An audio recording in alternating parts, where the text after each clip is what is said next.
Top executives from Silicon Valley Bank and Signature Bank, which both collapsed in March, were grilled by the Senate Banking Committee on the roles they played in the failures. Both banks insist they could have survived the storm. Owen Fairclough has more.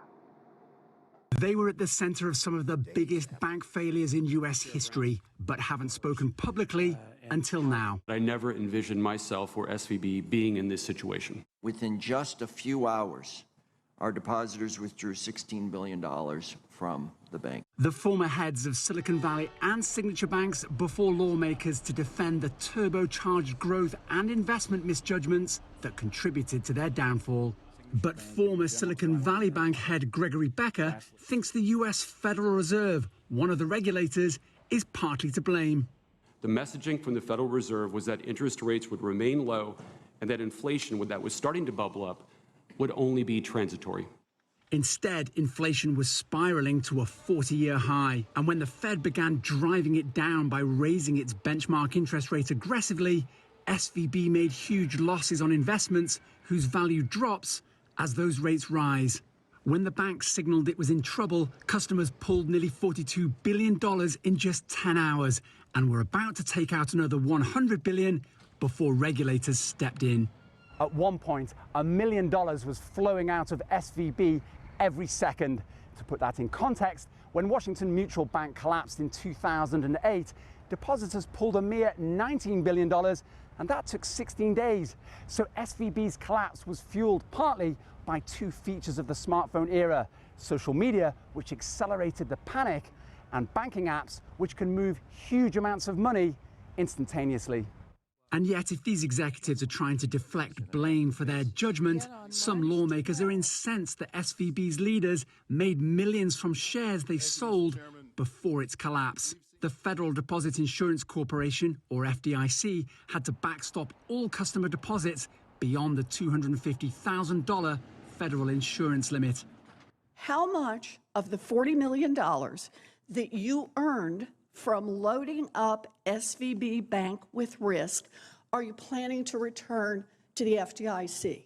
Senator, I know there's going to be a process review of compensation. I'll take that as a no. And this reckoning doesn't end yet. These executives will face further questions from lawmakers in the House of Representatives on Wednesday. Owen Fairclough, CGTN, Washington.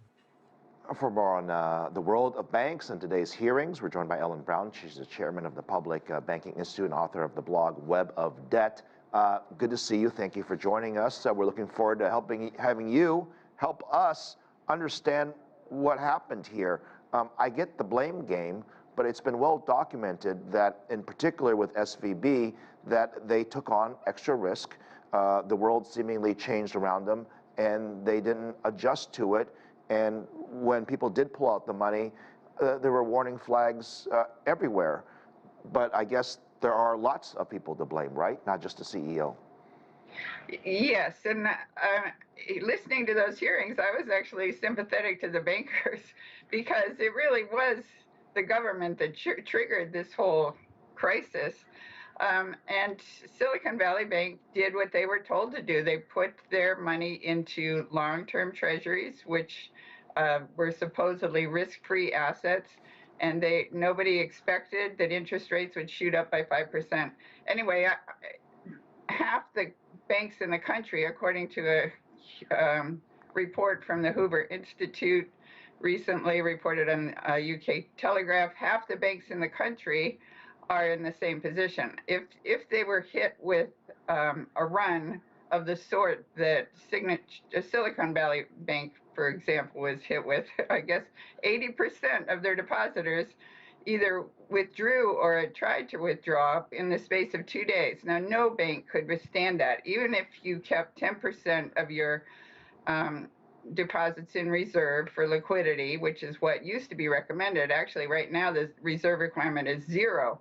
But even if you kept the 10% that was recommended for decades, you would not be able to meet an 80% withdrawal or even a 20% withdrawal, which is what happened on Thursday, March 9th, for Silicon Valley Bank. So they were, I would argue, they were hit with short sellers. It was short selling that triggered the run on Silicon Yeah, Valley look, Bank. in fairness, though, the inflation issue is not new.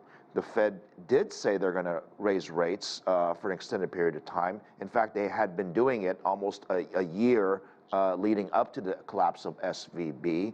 Why couldn't the bank executives take further steps to de-risk, if you will?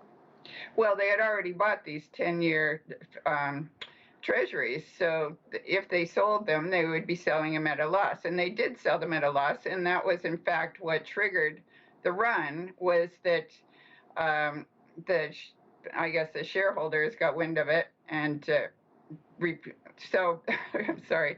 So they took a loss on, they were trying to increase their liquidity, and they took a loss on it, and this triggered the run. But it was also that short sellers jumped in. They had massive short selling, and that was apparently because these 3 banks, actually 4 banks, were considered crypto friendly.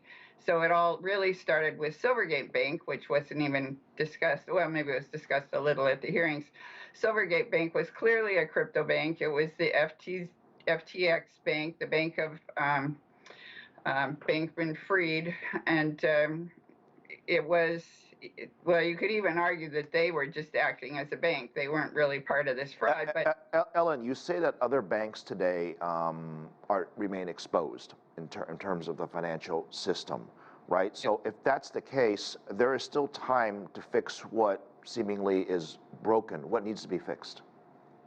Well, what's broken is actually the banking model of borrowing short to lend long. But as long as there are no runs on the banks, the system works. All banks borrow their depositors' money, use that money to back long-term loans. That is the banking model. And if you had a run on the bank of more than 10% or any amount, a large amount like these banks have undergone, you would have, those banks would collapse. And it's interesting that other banks haven't collapsed. I don't want to draw too much comparison, but I will say during the last financial crisis, the FDIC did ultimately change the rules, thanks to Congress, that increased the deposit insurance that banks have for accounts, up to $250,000, which it remains today. Don't you think that had that been increased to 500 or $1 million, again, I understand Congress has to act on that, that would resolve and de-escalate a lot of the risks that we see in the system today? If you lifted the cap altogether, first of all, it's going to be very expensive. You can't really cover the entire banking system. I mean, we the people are going to be on the hook for that in the end, no matter, even though the banks pay the original fees, we the people they'll raise their charges and we'll wind up paying it. So we would be backstopping the banks. I mean, what you have to do, when they first implemented FDIC insurance in the 1930s, it was part of the Glass-Steagall Act, and the other half of the Glass-Steagall Act was that the banks had to act responsibly. They couldn't gamble with their depositors' money. And that part was revoked in 1999. So now, if we're just allowing the banks to gamble with our money and encouraging them, knowing that they'll always get bailed out, or at least the depositors will get bailed out. So I don't think you can only deal with that half of the system. You've got to deal with the whole system. Yeah, and I have to think, as a bank executive listening to that testimony today, that ultimately the concern is going to be what regulation or new regulations might come down the pipeline. We'll save that for another time. Ellen Brown, really appreciate the analysis on this.